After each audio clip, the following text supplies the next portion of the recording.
The massive fleet moved through space like a dark cloud blocking out the stars. 10,000 warships of the Krillian Empire stretched across millions of kilometers, their hulls gleaming with the cold light of distant suns. Each vessel was a masterpiece of destruction, carrying enough firepower to level entire cities. The fleet had conquered 17 star systems without losing a single ship, and now they set their course toward a small blue planet that dared to exist in their path. Admiral Vorth studied the tactical display in his command chamber, his four arms moving across the control panels with practiced ease. His scaled skin reflected the soft glow of the holographic star map showing their target system. The third planet from the local star appeared insignificant, covered mostly in water with scattered landmasses. Intelligence reports painted a picture of a primitive civilization that had barely learned to leave their homeworld.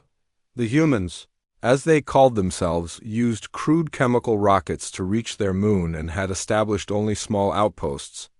On the fourth planet, their technology seemed centuries behind the Krillian standard.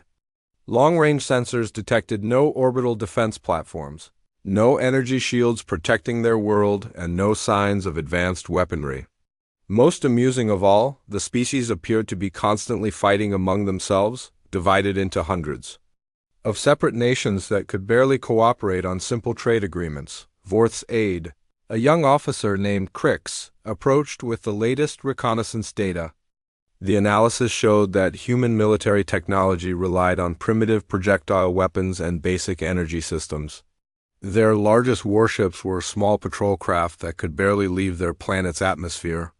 The entire human space fleet appeared to consist of fewer than 50 vessels, most of which were designed for exploration rather than combat. The admiral's mandibles clicked in satisfaction as he reviewed the information.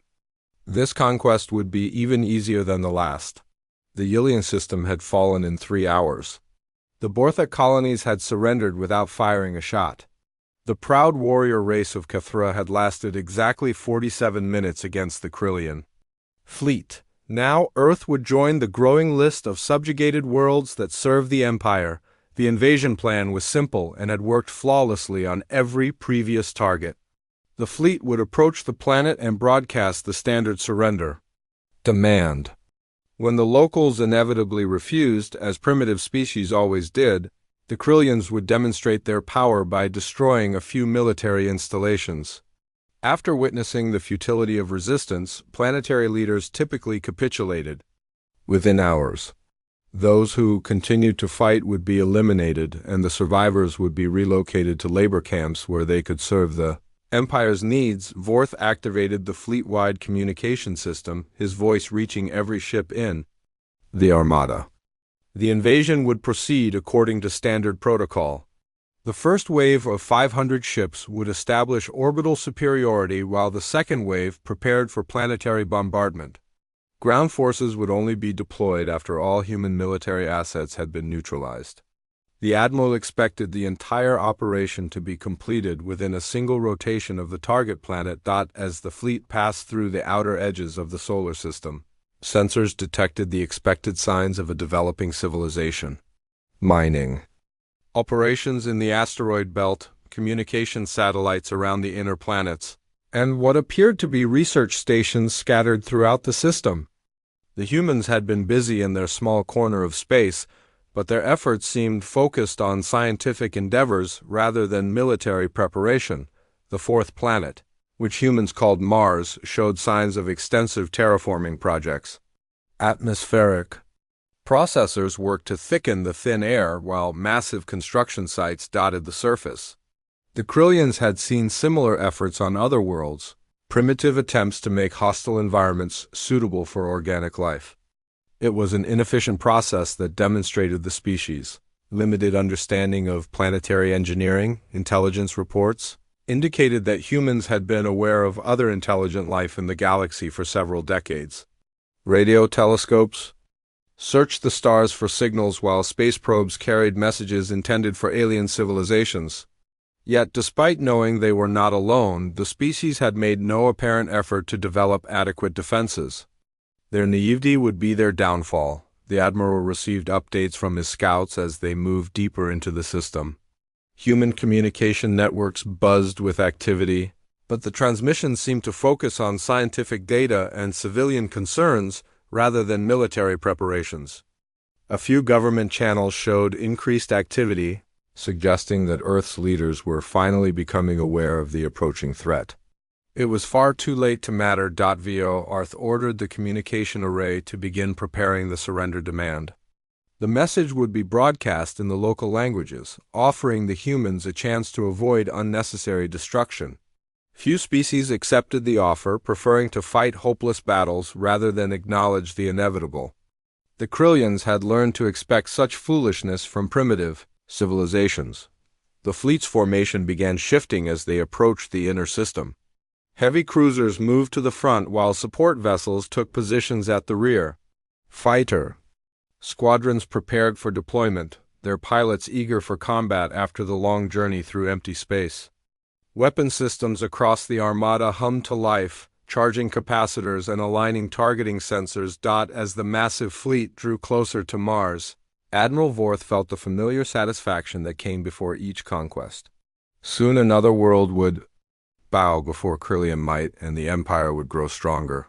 The humans might resist at first, as all species did, but their fate was already sealed. Within days, Earth would become the 18th system to fall under Krillian rule. The Admiral's only regret was that this victory would likely be as swift and decisive as all the others. There would be little glory in crushing such a weak opponent.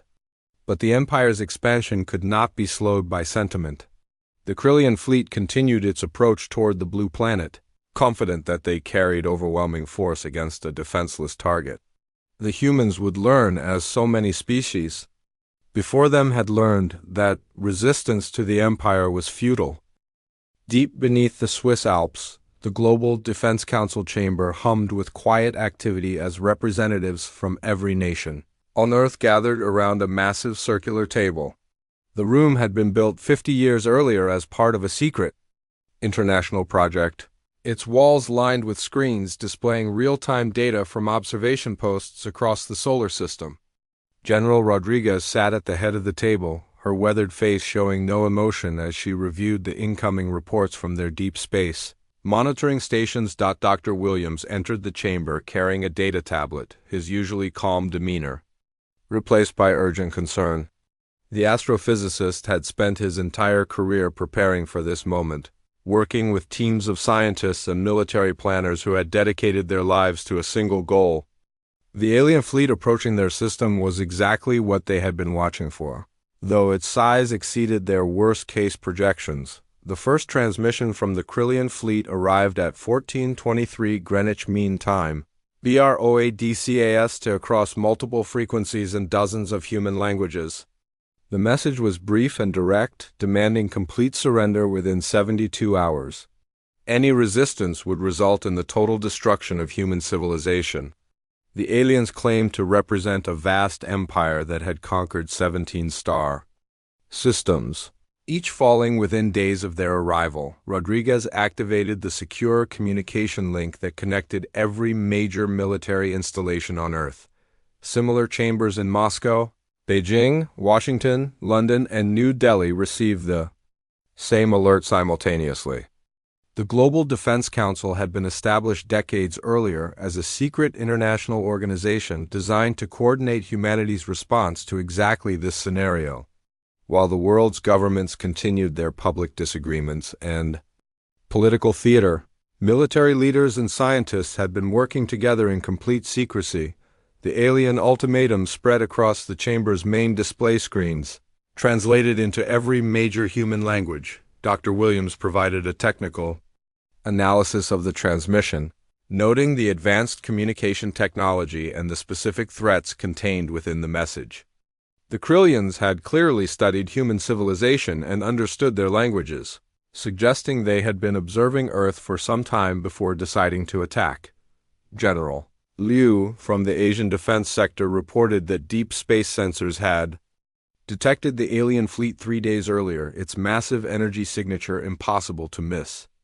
The armada consisted of approximately 10,000 vessels, each one larger than humanity's biggest space stations. The aliens were using fusion drives for propulsion and appeared to be armed with directed energy weapons far beyond current human technology. Admiral Foster provided an update from the orbital defense platforms, his voice calm despite the magnitude of the threat. The space-based weapon systems were fully operational and awaiting orders. Lunar Command reported that all defensive installations were ready for combat. The Mars defense grid had achieved full power status and was standing by for activation. Every human settlement beyond Earth was prepared to fight. Dr. Williams explained the deception that had been maintained for over a century, ever since radio telescopes first detected evidence of intelligent life among the stars. Humanity had realized they were not alone in the universe and had immediately begun preparing for the possibility of hostile contact. The constant wars and political divisions that aliens observed were partly genuine conflicts but also served as cover for the largest military preparation in human history. The terraforming projects on Mars were actually the construction of the most powerful defensive system ever built. The mining operations in the asteroid belt had been producing raw materials for weapons platforms disguised as research stations. The seemingly primitive space program was a facade that concealed humanity's true technological capabilities. Every nation on Earth had contributed to the secret project, pooling their resources and expertise to create defenses capable of protecting their species. Rodriguez reviewed the response protocols that had been developed by international committees, working in absolute secrecy. The reply to the alien ultimatum would be delivered by Dr. Williams himself, speaking as the representative of the entire human species. The message would be simple and direct, designed to convey humanity's position without revealing the extent of their preparations. The transmission was broadcast on the same frequencies the aliens had used, ensuring they would receive the response clearly. Dr. Williams stood before the main communication array, his words being recorded for transmission across the solar system. The message was brief but carried the weight of an entire civilization's determination to survive. "This is Earth," Dr. Williams said, his voice steady and clear. "You are not welcome here. Turn back now while you still can." The Krillian response came within hours, exactly as human strategists had predicted. The aliens intercepted human military communications and seemed amused by the defiant reply.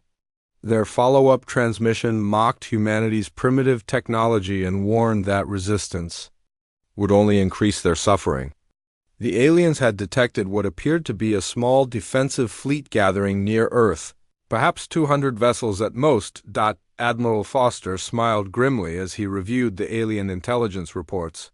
The Krillians had indeed detected human ships moving into defensive positions, but they had no idea what they were actually seeing. The vessels they had identified were decoys and obsolete craft being used to maintain the deception.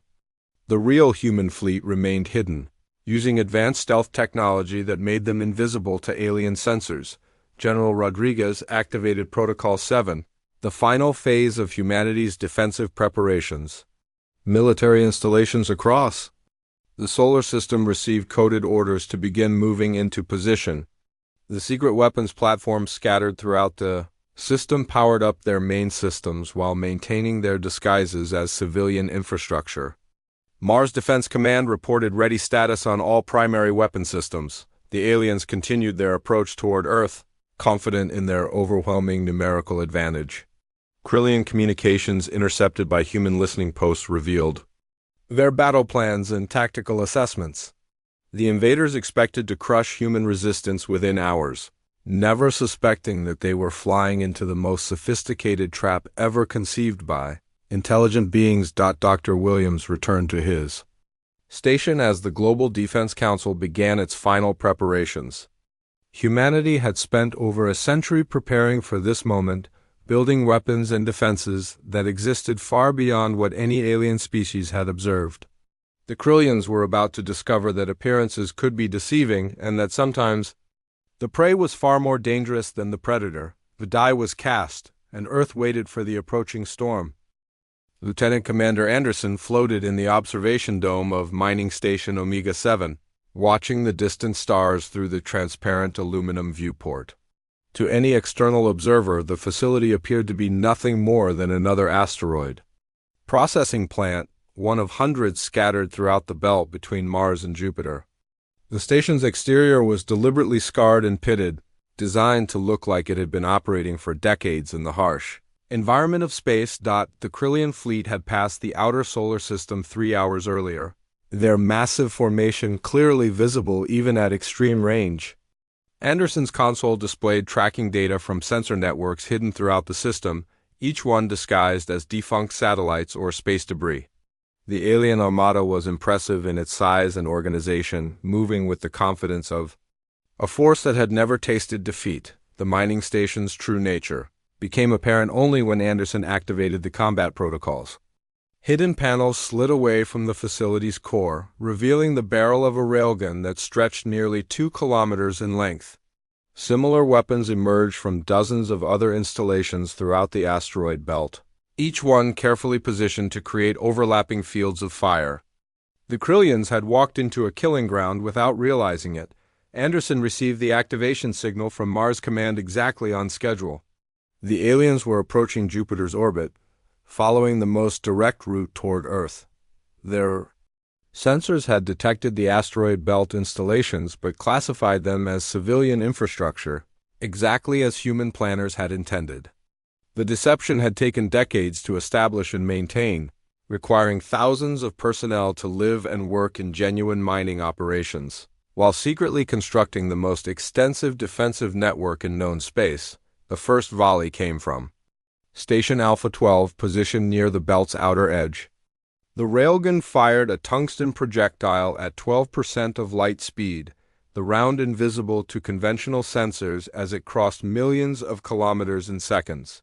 The Krillian cruiser never knew what hit it, simply vanishing in a brief flare of superheated plasma as the projectile punched through its hull and detonated its reactor. More stations opened fire in rapid succession, their targeting computers coordinating the assault with mathematical precision. The aliens had arranged their fleet in a standard formation that provided excellent protection against conventional weapons but left them vulnerable to the long-range precision strikes that humanity had developed.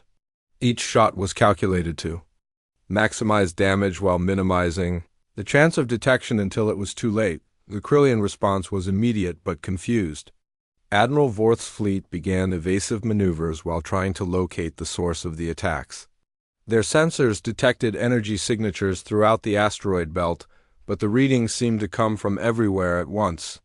The humans had designed their weapons to mask their electromagnetic signatures, making it nearly impossible to distinguish between active gun platforms and genuine mining equipment. Anderson watched the tactical display as more alien ships died under the precise fire from the hidden stations.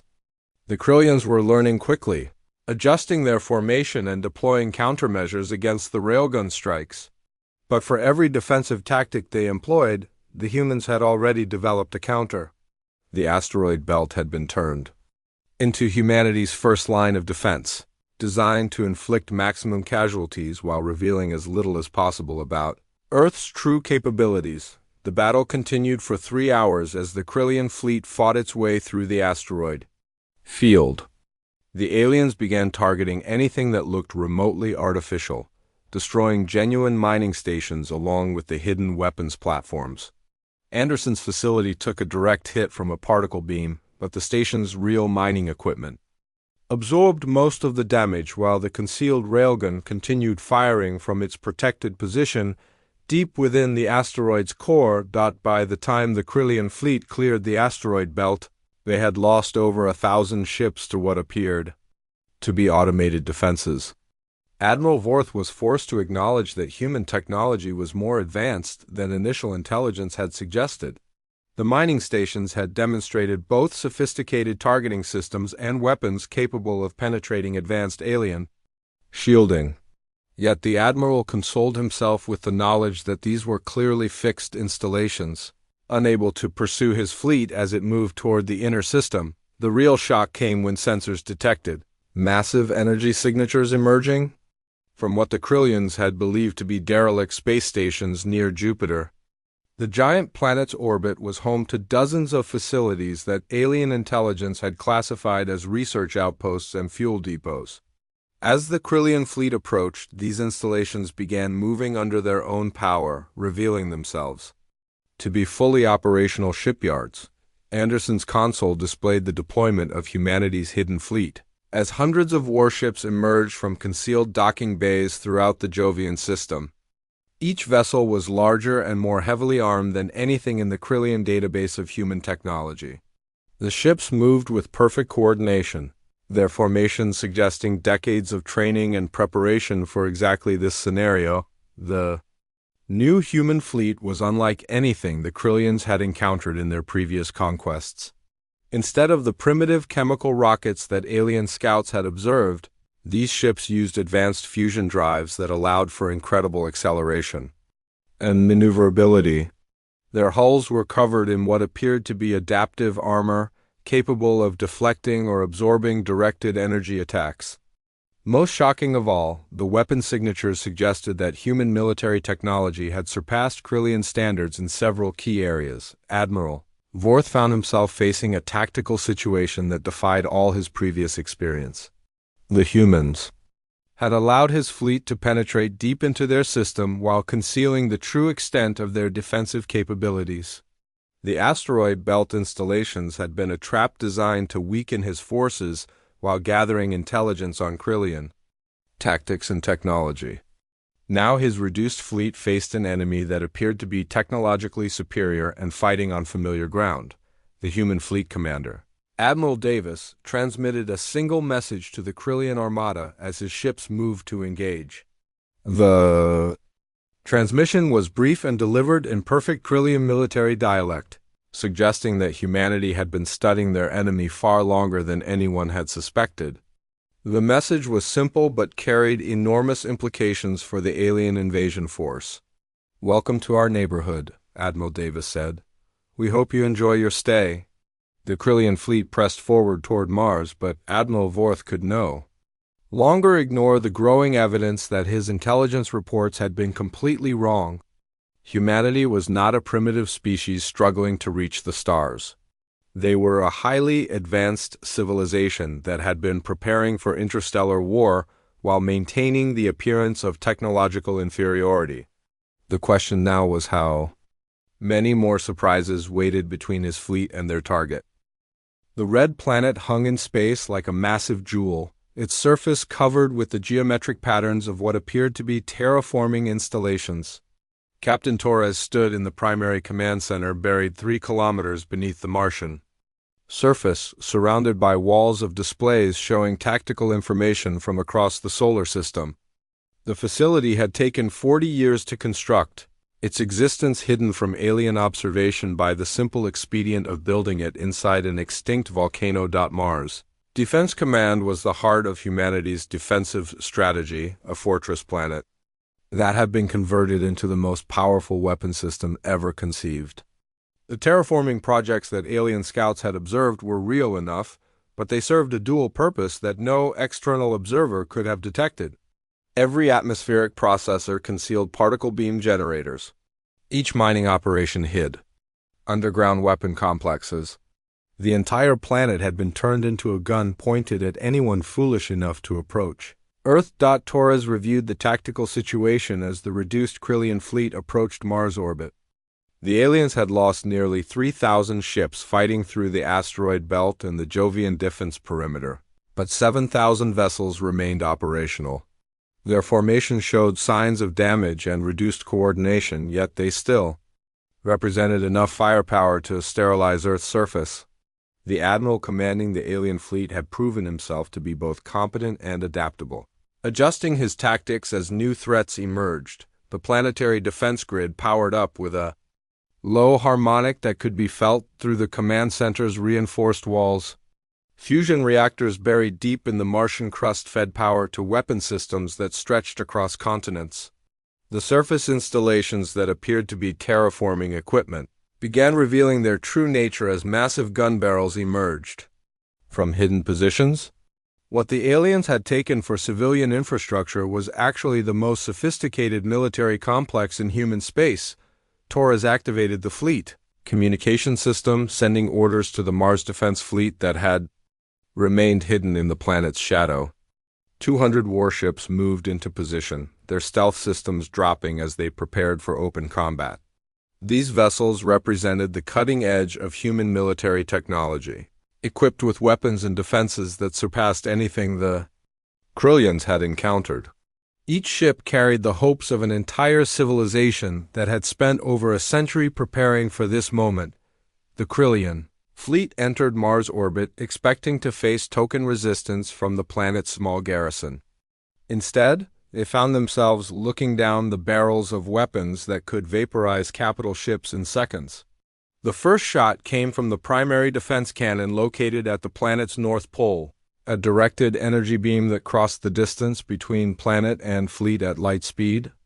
The targeted Krillian dreadnought simply ceased to exist, its constituent atoms scattered across millions of cubic kilometers of space. Admiral Vorth watched in horror as more of his ships died under the precise fire from the planetary surface. The humans had turned Mars into a fortress that made their asteroid belt installations look primitive by comparison. Energy beams lanced out from dozens of positions, each shot carefully calculated to maximize destruction while minimizing power consumption. The planet's rotation brought new weapon systems to bear every few minutes, creating a continuous barrage that no conventional fleet could survive. The Krillian admiral ordered his remaining ships to scatter and attempt to overwhelm the planetary defenses through sheer numbers. The tactic had worked against other fortified worlds, forcing defenders to divide their fire among multiple targets. But Mars was not a conventional fortress, and humanity had prepared for exactly this scenario. The planetary defense grid adjusted its targeting algorithms, prioritizing command ships and heavy cruisers, while allowing smaller vessels to survive long enough to witness the destruction of their fleet. Torres coordinated the battle from his underground command post, directing the fire of hundreds of weapon systems with the precision of a conductor leading an orchestra. The defense grid had been designed to operate as a single unified system, with targeting computers that could track and engage thousands of targets simultaneously. The aliens had superior numbers, but they were fighting a planet that had been specifically engineered to kill spaceships. The true genius of the Mars defense system became apparent when the Krillians attempted to target the planetary weapons. What appeared to be individual gun positions were actually just the surface elements of a vast underground network. Destroying one battery simply caused power to be rerouted to backup systems, while the planet's rotation continuously brought fresh weapons to bear. The aliens found themselves fighting not just a fortress, but an entire world that had been transformed into a weapon. Captain Torres received updates from across the solar system as the battle raged in Mars orbit. Earth's orbital defenses reported ready status on all systems. Luna Command confirmed that the Moon's hidden weapon platforms were prepared for activation. The asteroid belt installations continued to fire on any Krillian ships that attempted to retreat, turning the entire inner solar system into a killing ground from which no alien vessel could escape. The final phase of the Mars Gambit began when the planetary defense grid achieved target lock on the Krillian command ship. Admiral Vorth's massive dreadnought had survived the initial bombardment through a combination of superior shielding and evasive maneuvers, but it could not avoid the concentrated fire of an entire planet. The ship died slowly, its defensive systems failing one by one as multiple energy beams burned through its hull. The Admiral's final transmission was a warning to the Krillian Empire that humanity was not the primitive species they had believed. Torres watched the tactical display as the surviving alien ships broke formation and fled toward the outer system. The Mars defense system had performed exactly as designed, destroying over half of the Krillian fleet while taking minimal damage in return. The planetary weapons continued firing until the last alien vessel passed beyond effective range, ensuring that the survivors would carry word of humanity's true capabilities back to their empire. The red planet had served its purpose as the shield, of Earth, proving that humanity's defensive preparations were more than adequate to repel even a massive alien invasion. But Mars was only one part of a defensive network that stretched throughout the solar system, each component designed to work together in perfect harmony. The Krillians had tested human resolve and found it unbreakable. As the last alien ships disappeared into the darkness between stars, Captain Torres began preparing his report for the Global Defense Council. The battle had been won, but the war was far from over. The Krillian Empire would not ignore the destruction of their invasion fleet, and humanity needed to be ready for whatever came next.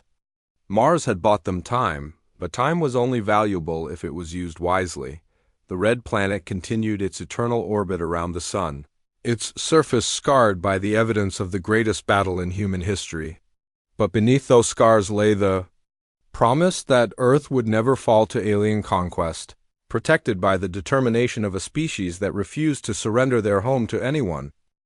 Commander Lee walked through the corridors of the Global Defense Command, her footsteps echoing in the vast underground facility that had become the nerve center of human civilization. The battle was over, but the real work was just beginning. Scattered reports indicated that fewer than 200 Krillian ships had escaped the solar system, carrying with them the shocking news that Earth was not the defenseless world their empire had expected to conquer. The communication center buzzed with activity as technicians prepared the most important broadcast in human history. Every major radio telescope and deep space transmitter on Earth had been linked into a single network capable of reaching civilizations across the galaxy. The message that would be sent today would reshape the balance of power among the stars, announcing to every intelligent species that humanity was no longer hiding in the shadows. Lee reviewed the intelligence reports that had accumulated during the battle. Human monitoring stations had detected thousands of alien transmissions from across the galaxy, all focused on the unexpected destruction of the Krillian invasion fleet. Species that had cowered before the Empire's might were struggling to understand how a supposedly primitive world had annihilated 10,000 warships without losing a single planet. The shock waves from the battle were already spreading through galactic civilization. Dr. Williams joined Lee in the primary broadcast chamber, carrying the data tablets that contained humanity's official response to the galaxy. The message had been crafted by the greatest minds on Earth, designed to establish humanity's position in galactic affairs while avoiding unnecessary provocation of other species. The broadcast would be transmitted in over 300 alien languages, ensuring that every civilization capable of interstellar communication would receive and understand the message. The technical team reported ready status on all transmission systems as Lee took her position before the primary communication array. The broadcast would be beamed toward every known alien civilization simultaneously, using the most powerful transmitters ever built by human hands. The message would also be embedded with the complete tactical recording of the battle, providing undeniable proof of humanity's defensive capabilities. Lee began the transmission that would introduce Earth to the galactic community as an equal rather than a victim. Her words were measured and carefully chosen, conveying strength without aggression and determination without hostility. The message was designed to establish boundaries while leaving room for peaceful contact with species that approached Earth with honorable intentions. "People of the galaxy," Lee said, her voice carrying across the vast distances between stars. "This is Commander Lee of the Human Defense Forces, speaking on behalf of the people of Earth and all human colonies throughout this solar system. Today, you witnessed the destruction of the Krillian invasion fleet that sought to conquer our world and enslave our species." The transmission continued as Lee explained humanity's position in galactic affairs. Earth had been observing alien civilizations for over a century, learning about their technologies and studying their methods of warfare. The apparent primitiveness of human civilization had been a deliberate deception, designed to allow humanity time to develop defenses against the hostile species that dominated the galaxy. The broadcast included detailed recordings of the battle, showing how human defensive systems had systematically destroyed the Krillian fleet. The asteroid belt installations, the hidden shipyards around Jupiter, and the planetary fortress of Mars were all revealed in perfect detail. The message made it clear that these defenses were only a small sample of humanity's true military capabilities. Lee's voice carried the weight of an entire civilization as she delivered humanity's declaration to the galaxy. Earth would not seek to conquer other worlds or build an empire through force, but neither would humanity tolerate attempts to invade their territory or threaten their people. The solar system was under human protection, and any species that entered it with hostile intent would face the same fate as the Krillians. The broadcast revealed the existence of the Global Defense Council and its network of secret installations throughout human space. For over a century, every nation on Earth had contributed to the development of defensive systems that could protect their species from any conceivable threat. The political divisions that aliens had observed were real enough, but they had never prevented humanity from working together when faced with existential danger. Dr. Williams provided the scientific data that supported humanity's claims, including detailed specifications of the weapon systems that had destroyed the Krillian fleet. The information was precise enough to demonstrate human technological superiority while remaining vague enough to prevent other species from developing effective countermeasures. The message was a masterpiece of diplomatic and military communication. The transmission concluded with an invitation for peaceful contact and trade with any species that approached Earth with honorable intentions. Humanity was ready to take its place in galactic civilization, but only as an equal partner rather than a conquered territory. The solar system would remain under human control, defended by weapons that had proven their effectiveness against the most powerful military force in known space. Lee finished the broadcast and stepped back from the communication array, knowing that her words would reach hundreds of alien civilizations within days. The galaxy would never again underestimate humanity's ability to defend itself. Earth had announced its presence to the universe not as a victim seeking protection, but as a formidable power that demanded respect. The response from alien civilizations began arriving within hours as the broadcast reached the nearest star systems. Species that had considered adding Earth to their list of potential conquests quietly removed the planet from their databases. Others expressed interest in establishing peaceful diplomatic relations with humanity, offering trade agreements and cultural exchanges. The Krillian Empire issued threats of retaliation, but their words carried little weight after the complete destruction of their invasion fleet. Commander Lee returned to her office in the Global Defense Command, satisfied that humanity had taken its first step toward joining the galactic community on equal terms. The battle had been won, but the real victory was the message it sent to every species among the stars. Earth was no longer an isolated world struggling to understand its place in the universe. Humanity had announced its arrival as a major power, defended by technology and determination that no alien empire could overcome. The blue planet continued its ancient orbit around the sun, but everything had changed. Humanity was no longer alone in the universe, and they had proven that they were capable of defending their home against any threat. The stars that had once seemed so distant and mysterious were now within reach, waiting for humans to explore them not as refugees fleeing a conquered world, but as representatives of a civilization that refused to bow to anyone.